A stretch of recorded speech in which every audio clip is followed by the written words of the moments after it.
ആത്മഹത്യ ചെയ്യാൻ പോകുന്ന ഒരു പെൻഗ്വിനെയാണ് നിങ്ങൾ ഈ വീഡിയോയിൽ കാണുന്നത്. ആത്മഹത്യ ചെയ്യാനായി ആ പെൻഗ്വിൻ പോകുന്നത് ദൂരെ കാണുന്ന ആ മലകൾക്ക് മുകളിൽ കയറി താഴേക്ക് ചാടാനാണ്. യാത്ര പറഞ്ഞു പോകുന്ന ആ പെൻഗ്വിനെ അവസാനമായി ഒരു നോക്ക് കാണാനും യാത്ര പറയാനുമാണ് പിന്നിലുള്ള മറ്റ് പെൻഗ്വിനുകൾ വന്നു നിൽക്കുന്നത്.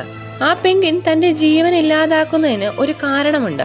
പെൻഗ്വിനുകൾ പൊതുവെ ഒരു മോണോഗാമസ് ക്രിയേച്ചറാണ്. തന്റെ ജീവിതത്തിൽ ഒരൊറ്റ പങ്കാളിയെ മാത്രമേ ആ ജീവിക്ക് ഉൾക്കൊള്ളാൻ കഴിയുള്ളൂ. തന്റെ ജീവിത പങ്കാളി മരിച്ചു കഴിഞ്ഞാൽ അതിനെ കൊണ്ട് ഒരു നിമിഷം പോലും ഒറ്റയ്ക്ക് ജീവിക്കാൻ കഴിയില്ല. മറ്റുള്ള പെൻഗ്വിനുകൾ തിരിച്ചു വിളിച്ചാലും ഒറ്റയ്ക്ക് ജീവിക്കാൻ കഴിയാത്തതിനാൽ അത് തിരിച്ചു പോകില്ല. മനുഷ്യരിൽ മാത്രമല്ല മൃഗങ്ങളിലും ചില ബന്ധങ്ങൾ അങ്ങനെയാണ്.